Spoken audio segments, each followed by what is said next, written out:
শুরুতেই বলি, প্রথমেই ম্যাকওএস ইউজ করতে এসে শুরুতে যে প্রবলেমটা ফেস করেছি সেটা হচ্ছে ব্রাউজার নিয়ে। তো ডিফল্ট ম্যাক ব্রাউজার থাকার পরেও আমি চাচ্ছিলাম যে গুগল ক্রোম বা ফায়ারফক্সটা কীভাবে অ্যাড করি। তো ফায়ারফক্স অ্যাড করার জন্য আমি যখনই গুগল মেইল অ্যাড করলাম বা পাশাপাশি ইমেইল অ্যাড করলাম, মেইল অ্যাড করলাম, দেন অটোমেটিক কিন্তু সিস্টেম থেকে আমাকে সাজেস্ট করতেছিল গুগল ক্রোমটা ইউজ করার জন্য। তো সরাসরি এখানে গুগল ক্রোম আমরা চাইলে অ্যাপস থেকেও ডাউনলোড করে নিতে পারি বা সাফারি থেকেও ব্রাউজ করে ডাউনলোড করে নিতে পারি। তো আমি মনে করি সাফারি থেকে ডাউনলোড করার জন্য বেস্ট হবে। তো আমি প্রথমে সাফারিতে এসে গুগলে সার্চ দিলাম।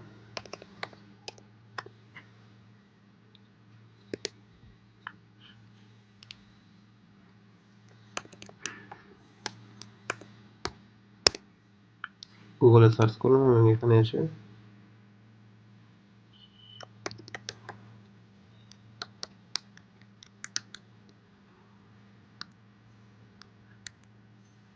গুগল ক্রোম ফর ম্যাক লিখে সার্চ দিলাম। তো সার্চ দেওয়ার পর প্রথম যে অপশনটি আমার কাছে আসছে এটি আমার কাছে ভ্যালিড মনে হয়েছে গুগলের সার্চ থেকে, কারণ এটি পুরোটাই গুগলের আইকন সহ ওয়েবসাইট ডিটেলস আছে, সুতরাং আমি এটি ভ্যালিড মনে করে আমি এটাকে ক্লিক করলাম। দেন এখানে আমি ডাউনলোড ফর গুগল দিলাম এবং এখানে দেখুন the browser build to be, এখানে একটা অ্যানিমেশন হচ্ছে। তো এখান থেকে ডাউনলোড বাটনে ক্লিক করে আমি ডাউনলোডটা স্টার্ট করি। তো গুগল ক্রোমটা নেওয়ার উদ্দেশ্য হচ্ছে আমি যেহেতু কিছু ফ্রিল্যান্সিং ভিডিও বা আমার একটা চ্যানেল চালাবো, তো সাফারি আমার কাছে কেমন জানি একটু অন্যরকম মনে হচ্ছে। যদিও সাফারিটা অনেক গোছানো, আমি মূলত সাফারিতেই বেশিরভাগ ভিডিও তৈরি করবো, বাট গুগল ক্রোমটা নিলাম আমার ইউটিউবে ভিডিও এসিওর জন্য বা অন্যান্য সব সার্চের জন্য আমি গুগল ক্রোমটা ইউজ করবো। তো গুগল ক্রোমটা বেছে নেওয়ার একটাই কারণ, আমি এখন যে অফিসে বা বাসাতে গুগল ক্রোমটা ইউজ করতেছি, তো আমার কাছে মনে হয়েছে যে গুগল ক্রোমটা আমার কাছে হয়তো এখানে ইউজার ফ্রেন্ডলি হবে। হ্যাঁ, সাফারিটাও আমার কাছে ইউজার ফ্রেন্ডলি, বাট গুগল ক্রোমটা আমার কাছে বেশি হবে, কেননা আমি গুগল ক্রোমটা বেশ কিছুদিন যাবত ইউজ করতেছি। তো আমি এখানে ডাউনলোড হওয়ার পর আমি ডাবল ক্লিক করে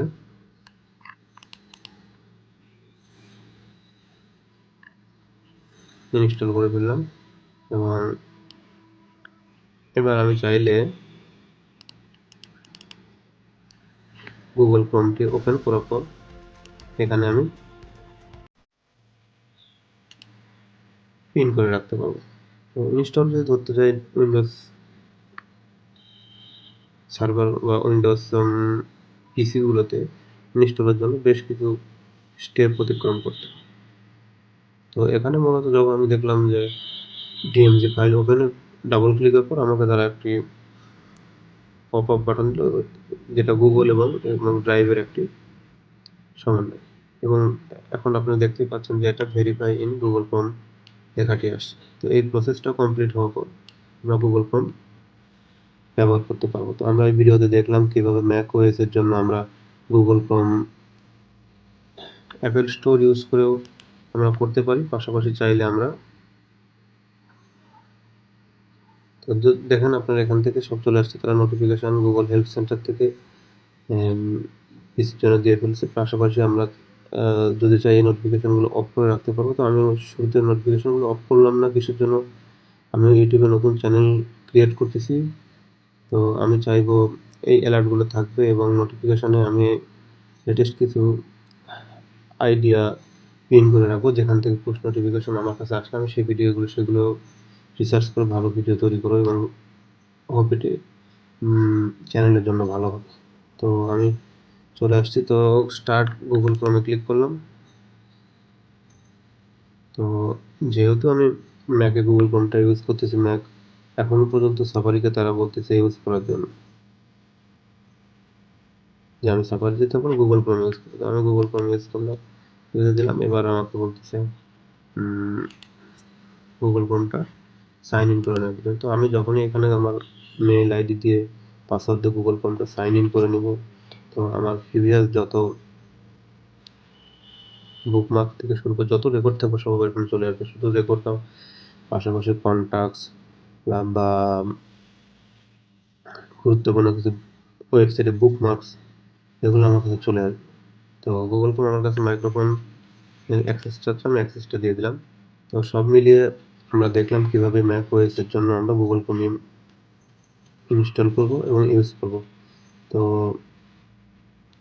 এটি মূলত ছিল আমরা চাইলে সাফারি ইউজ করতে পারতাম, যেহেতু আমি গুগল ক্রোমে ইউজার ইন্টারফেসে বেশি অভ্যস্ত, তাই আমি এটি ডাউনলোড করে নিলাম এবং আমার পরবর্তী কাজের জন্য আমি এটি ইনস্টল করে নিলাম। তো আপনারা এভাবে চাইলে ফায়ারফক্স বা অন্য যে কোনো ব্রাউজার এখানে গুগলে সার্চ করে ম্যাকের জন্য ইনস্টল করে নিতে পারবেন। আপনারা চাইলে সেম জিনিসটি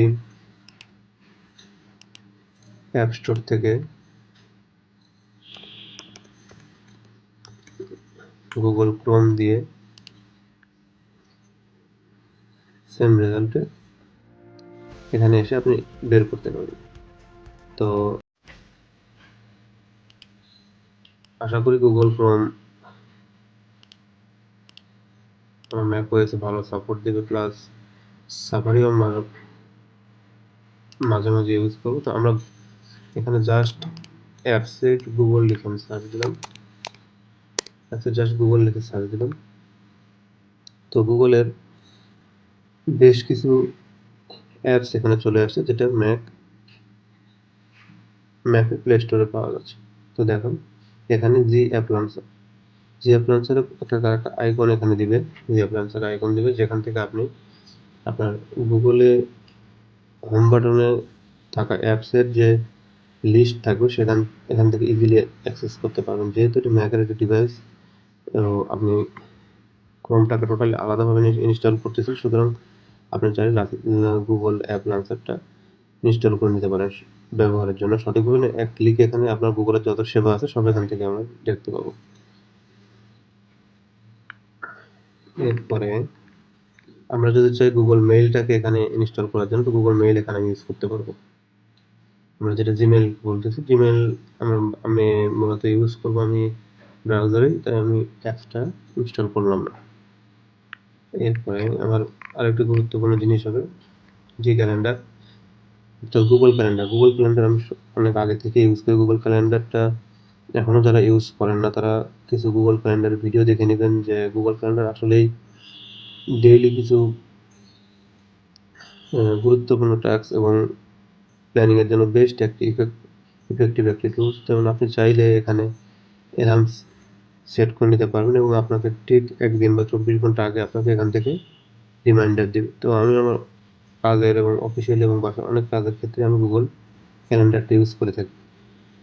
পাশাপাশি দেখা যাচ্ছে নিজের কিছু ডকুমেন্ট সাবমিশন বা কোনো গুরুত্বপূর্ণ কাজ থাকলে একটা লিস্ট করে সেখানে রেখেও দেওয়া যায়, বা পাশাপাশি আপনার টাইম লাইন এখানে সেট করা যায়। মূলত সবচেয়ে বড় হচ্ছে টাইম লাইনটা সেট করা যায়, যে আপনি এই টাইম লাইনে একটি জিনিস নিয়ে কাজ করতেছেন, তো এটা রিমাইন্ডার কি হতে পারে সেখান থেকে আপনাকে সাজেস্ট করবে। আমার কাছে বেশ ভালো লাগছে গুগল ক্যালেন্ডারটা। এরপরে যদি আমরা আরও আসি, এখানে গুগলের অনেক অ্যাপসের একটা ইয়ে পাবো। তো আশা করি আস্তে আস্তে অন্যান্য অ্যাপস নিয়ে আমরা ভিডিও দেখব। তো আমরা দেখলাম ম্যাক ওএসের জন্য কীভাবে গুগল ক্রোম ইনস্টল করতে হয় এবং কীভাবে সেট আপ করতে হয়। ধন্যবাদ সবাইকে।